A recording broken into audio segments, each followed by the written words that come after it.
Le Zimbabwe dépend de l'importation de machines lourdes et d'équipements utilisés dans l'industrie minière, l'agriculture et la construction. Les défis logistiques au cours des 3 dernières années ont compliqué l'obtention de pièces de rechange cruciales.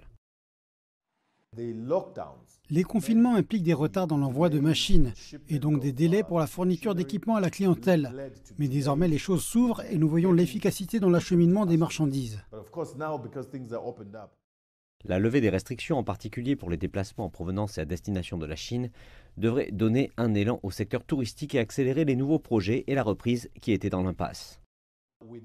Nous avons désormais une opportunité pour les investisseurs chinois qui ont du pouvoir d'achat, qui ont du capital et qui cherchent de nouveaux marchés pour investir et se rendent maintenant dans des pays africains, pour visiter le Zimbabwe en particulier, et sont capables d'évaluer eux-mêmes les opportunités disponibles.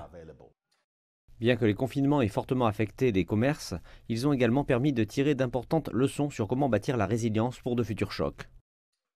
Et l'un des éléments majeurs de ces perturbations est de tirer le meilleur parti de la technologie.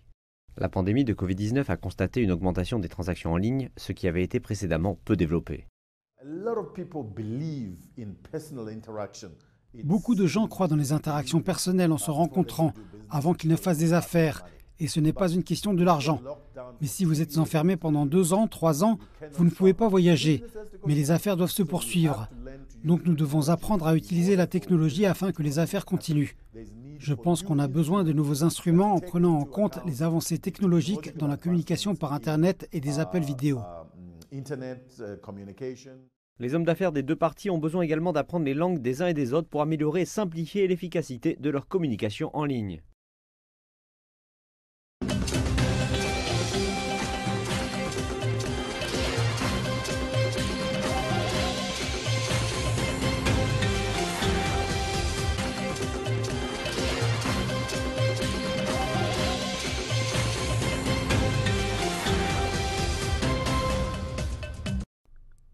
Le président chinois Xi Jinping a souligné la nécessité d'accélérer la formation d'un nouveau modèle de développement et de renforcer la sécurité et la proactivité du développement. Le président chinois a fait ces remarques mardi lors de la 2e session d'études du groupe du bureau politique du comité central du PCC. Xi Jinping a souligné la nécessité de développer la demande intérieure de manière coordonnée.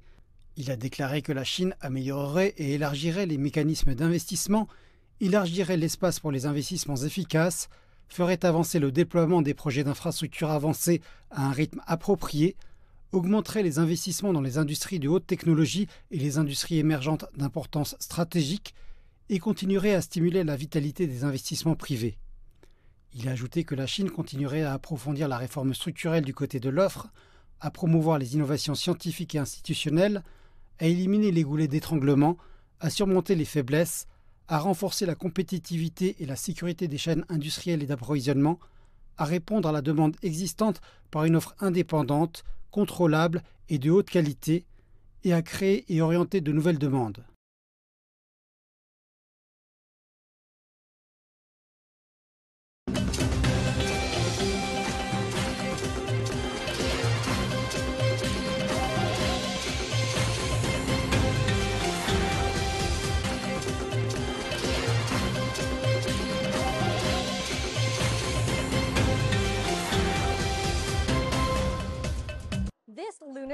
Durant ce nouvel an lunaire, les dépenses des consommateurs sont à la hausse dans tout le pays.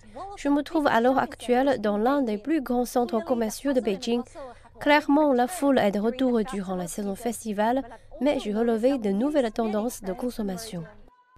Des bonbons aux jouets, des vêtements aux bracelets en or, les produits ayant pour thème le lapin sont l'un des objets de consommation les plus prisés cette année. Les marques ont lancé des campagnes de publicité créatives présentant le zodiaque chinois afin de faire écho auprès des consommateurs chinois. Durant l'année du lapin, Lego a conçu 2 ensembles représentant la fête du printemps.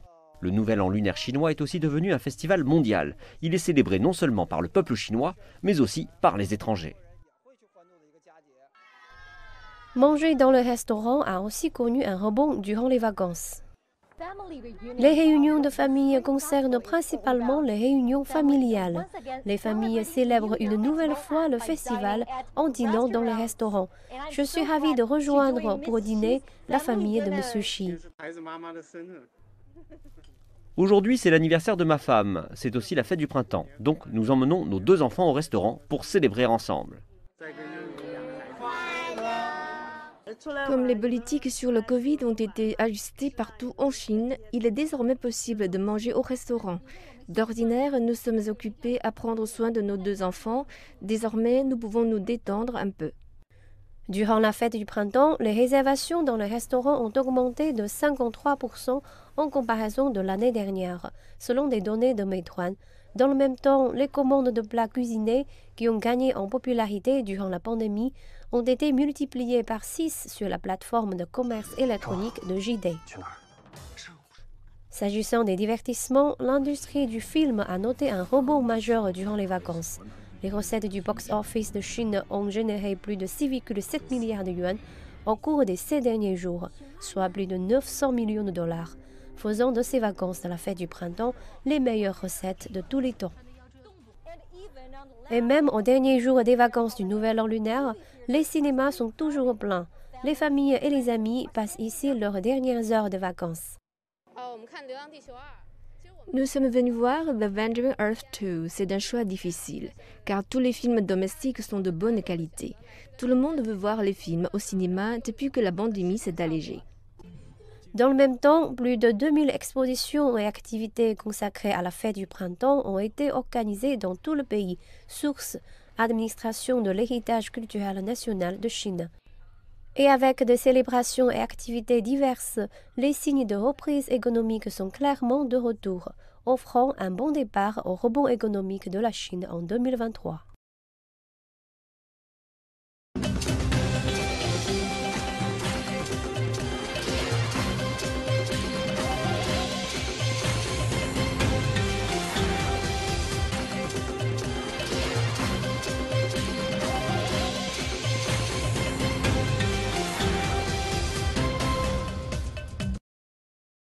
Quelques jours après que la Chine est entrée dans sa nouvelle année, les supermarchés et les centres commerciaux de la ville de Yueyang, dans le Hunan, sont toujours bondés. Des dizaines de milliers de clients se pressent dans les magasins. Pas de doute, c'est la ruée de la célébration la plus importante du calendrier chinois. Comme vous pouvez le voir, le magasin est bondé et les gens entrent, remplissant leurs chariots d'apéritifs, de boissons et de fruits de mer, et s'affairant à acheter toutes sortes de choses pendant la fête du printemps. Les acheteurs à qui j'ai parlé savaient exactement ce qu'ils cherchaient. J'ai juste acheté quelques articles ménagers comme des mouchoirs et des snacks pour les enfants. J'ai dépensé plus de 700 yuan en produits alimentaires et en produits de première nécessité pour les vacances. Et j'ai eu l'impression que cet endroit était très animé. Il y a une forte atmosphère de célébration traditionnelle. Il y a un parfum de nouvelle année, d'où le monde vient ici pour acheter. Ce directeur de supermarché dit que les ventes ont été fortes ces derniers jours. Par rapport à décembre de l'année dernière, nos ventes pendant la fête du printemps ont augmenté de 30 à 40% en glissement mensuel. Depuis que le pays a ajusté sa politique Covid, l'économie se redresse et l'effervescence est de retour pendant les vacances. La même chose se produit dans les centres commerciaux car il est de tradition pour les Chinois de porter des vêtements neufs pour la nouvelle année. Aujourd'hui, j'ai amené les enfants pour leur acheter des tenues et des jouets. Le centre commercial est très animé et j'ai passé un bon moment à faire du shopping. Il y a des gens partout et trop de voitures sur la route. Nous sommes tous les deux revenus dans notre ville natale pour le Nouvel An et il se peut que je reparte après seulement une douzaine de jours. Mais j'ai l'impression que l'endroit a beaucoup changé. La chef des opérations du centre commercial m'a expliqué que l'endroit est beaucoup plus fréquenté. Le mois dernier, nous avons constaté une baisse de 50% de la fréquentation par rapport à décembre 2021. Le centre commercial était pratiquement vide, ce qui a affecté les salaires de nos employés. Mais d'après ce que l'on peut constater, la situation est revenue à la normale pour la fête du printemps. Elle affirme que les ventes sont actuellement supérieures de 10% comparées à la même période l'année dernière. Peut-être aussi en partie grâce aux coupons émis et au marketing en ligne et hors ligne. Après le shopping, collations de minuit et apéritifs sont un must en ville. Après tout, la fête du printemps est bien synonyme de réunion familiale et entre amis. De nombreuses personnes travaillant en dehors de la ville n'étaient pas revenues pour le Nouvel An au cours des 2 dernières années. Après la levée des restrictions Covid, elles voulaient vraiment retourner dans leur ville natale. Et c'est ce qu'elles ont fait. C'est ce qui explique cet afflux important de personnes. S'ils sont presque submergés par les clients, la propriétaire explique toutefois que c'est le moment qu'ils attendaient, alors que la reprise de la consommation passe à la vitesse supérieure.